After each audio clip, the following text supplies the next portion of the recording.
Islam and all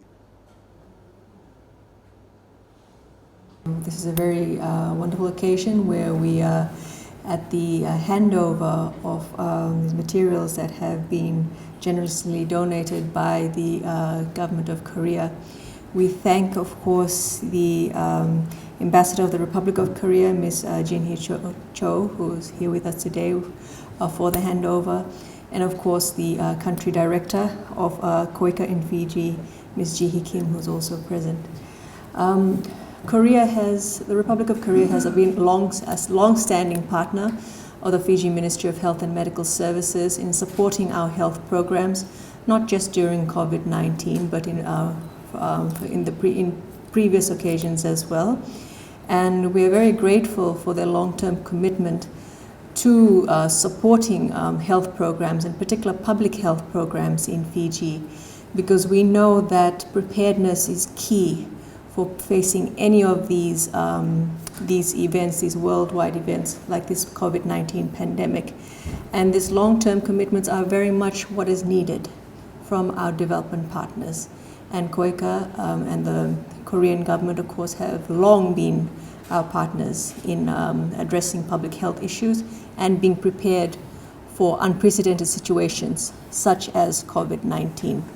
Of course, our Honorable Minister, Ifereimi Waqainabete, is here today also to conduct the handover. And again, we'd just like to appreciate our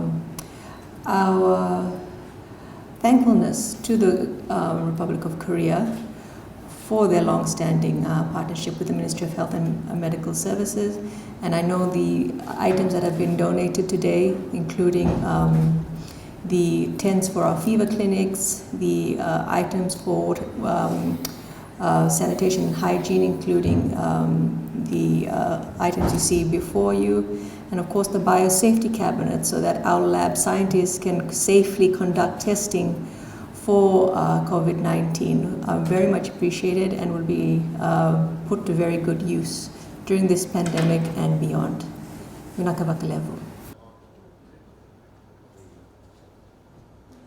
The Ambassador for the Republic of Korea, Your Excellency, and also the Country Director for KOICA and members of the Korean Embassy that are here with us.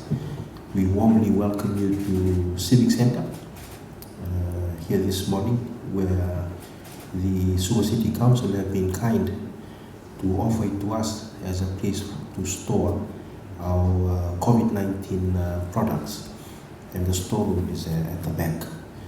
I would like to say at the onset that Fiji congratulates the Republic of Korea, South Korea, for the work that it's done around COVID-19. It has been one of the countries that has been able to contain it, despite the challenges of the first wave and also the challenges that happened within. But it has been quite remarkable and something that Fiji has also learned from in how to be able to do things better. Korea is also widely testing its citizens for COVID-19, and we are pleased to hear also today the offer made by Your Excellency of again supporting our testing capability with the offer of $300,000 worth of testing kits. And that will certainly support the work that has been happening in Fiji. The work that Korea and through its development arm, KOICA in Fiji, has been quite remarkable over the years. We've developed a strong relationship in supporting the work that we do, both in the public health arena, but also in some areas in the clinical aspects and in the hospitals. And for that, we continue to be grateful for the support that we've received. Also grateful for the support in many forms, whether it's through support for the things that we have today in helping with infrastructure support, and also with volunteers that have come over the years. And Fiji has benefited by these many forms of support that the government of Korea has given Fiji. Here today is, you have before you the tents, the water filtration mechanism, and also the biosafety cabinet, which will protect our staff who do testing, but more importantly, improve and increase the capability of our testing. And I would like to thank the government of Korea for this.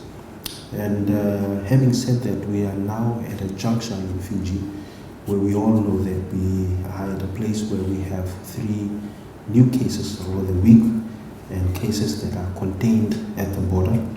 And we've been able to, at this moment, continue with all the work that's happening within the country because of the containment measures that are happening in terms of the work that's being done at the border. And this has happened because over the last few months, beginning at the end of last year, when COVID-19, then called coronavirus, was being made aware all over the world, that the Fijian government and the Minister of Health have been watching this space, watching how governments such as Korea have been able to tackle this and learning from them, and also building our capacity and our resilience. And we have, as I said, 3 new cases, and as a government we have a duty of care to look after Fijian citizens all over the world. And in doing so, we're also making sure that all our COVID-19 patients, from the 1st to the 21st or 22nd that we have at the moment, they all will be looked after very well. They all will be looked after very well. Their families will also be looked after. Because as I said, we believe it is our duty of care to look after all Fijians, all Fiji citizens that are around the world and intend to come back to Fiji, but also those, all of us who live in Fiji, irrespective of whatever citizenship that we have. The government has a duty of care and has been providing that care to all that live in Fiji. So with those words, I'd like to thank the government of Korea. I'd like to thank the development arm of KOICA for your support to Fiji, and as Dr. Alicia said, over many, many years and many forms, and today is another form. We'd like to thank you and God bless you.